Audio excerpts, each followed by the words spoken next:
চীনের অর্থনৈতিক বিপ্লব এটা এমন একটা ঘটনা যা আধুনিক বিশ্বের ইতিহাসকে নতুন করে ভাবতে বাধ্য করে।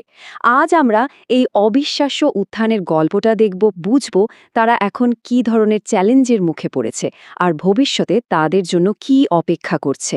চলুন তাহলে শুরু করা যাক।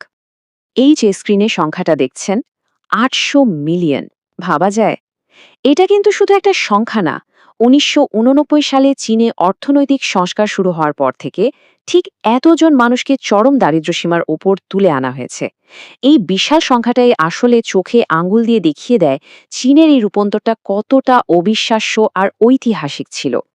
আর এই ব্যাপারটা যে কতটা অভূতপূর্ব ছিল তা বিশ্বব্যাংকের এই একটা কথাতেই পরিষ্কার। তারা বলছে এটা ছিল ইতিহাসের যে কোনো বড় অর্থনীতির মধ্যে সবচেয়ে দ্রুত আর টেকসই অর্থনৈতিক সম্প্রসারণ। মানে এটা হঠাৎ করে হওয়া কোনো বুদবুদ ছিল না, বরং কয়েক দশক ধরে চলা একটা বিস্ময়। তো চলুন একদম গোড়া থেকে শুরু করা যাক। আমাদের প্রথম পর্বে আমরা দেখব এই অর্থনৈতিক বিস্ময়ের ভিত্তিটা কিভাবে তৈরি হয়েছিল, কিভাবে একটা প্রায় বিচ্ছিন্ন আর গরিব দেশ থেকে চীন আজকের এই জায়গায় এসে পৌঁছালো। পরিবর্তনটা ঠিক কতটা নাটকীয় ছিল সেটা এই স্লাইডটা দেখলেই বোঝা যায়। একদিকে দেখুন ১৯৭৯ সালের আগের চীন, অর্থনীতি প্রায় স্থির, সবকিছু সরকার নিয়ন্ত্রণ করছে আর বাকি বিশ্ব থেকে প্রায় বিচ্ছিন্ন। আর ঠিক তারপরেই মুক্তবাজার সংস্কার আনা হলো, বিদেশি বাণিজ্য আর বিনিয়োগের জন্য দেশের দরজা খুলে দেওয়া হলো, আর তাতেই সবকিছু বদলে গেল। চীনের এই অসাধারণ সংস্কারের পেছনের মূল মানুষটি ছিলেন দেং জিয়াওপিং। তার একটা খুব বিখ্যাত কথা ছিল, যা তাদের পুরো পলিসিটাকে ব্যাখ্যা করে: পাথর ছুঁয়ে নদী পার হওয়ার মতো। এর মানে কি? মানে হলো হুট করে কোনো বড় ঝুঁকিপূর্ণ সিদ্ধান্ত না নিয়ে খুব সাবধানে একটা একটা করে পরীক্ষামূলক পদক্ষেপ নেয়া এবং ফলাফল দেখে তারপর এগোনো।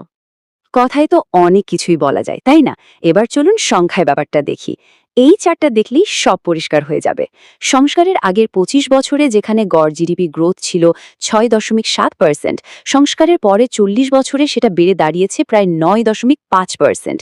এই অবিশ্বাস্য বৃদ্ধি ছিল চীনের উত্থানের মূল ইঞ্জিন।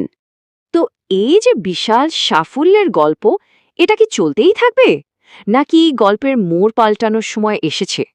আমাদের দ্বিতীয় পর্বে আমরা ঠিক এই প্রশ্নটারই উত্তর খোঁজার চেষ্টা করব। আর এটাই এখন সবচেয়ে বড় প্রশ্ন, যে মডেলটা চীনকে এত দূর নিয়ে এসেছে সেই একই মডেল কি ভবিষ্যতেও কাজ করবে, নাকি নতুন কোনো চ্যালেঞ্জ তাদের জন্য অপেক্ষা করছে? এই গ্রাফটা দেখলে বিষয়টা একদম পরিষ্কার হয়ে যায়।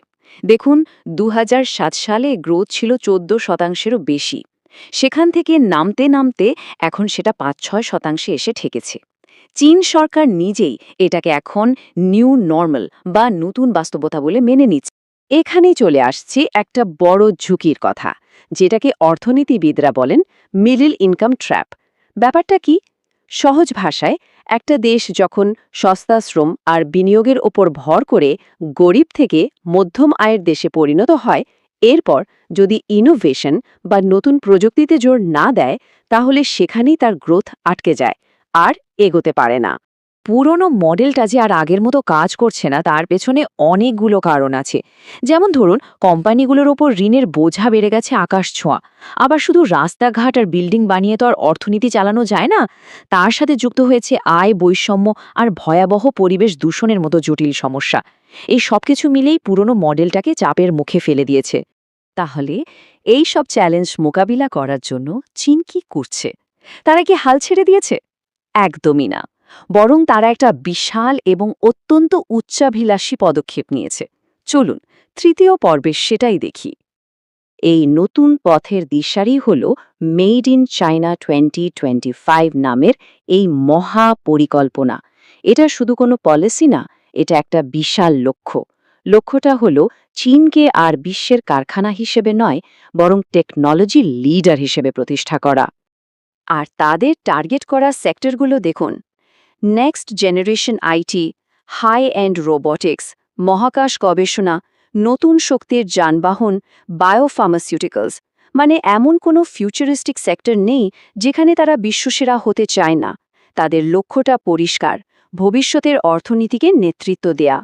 স্বাভাবিকভাবেই চীনের এই বিশাল পরিকল্পনা বাকি বিশ্বের জন্য একটা বড় চিন্তার কারণ হয়ে দাঁড়িয়েছে।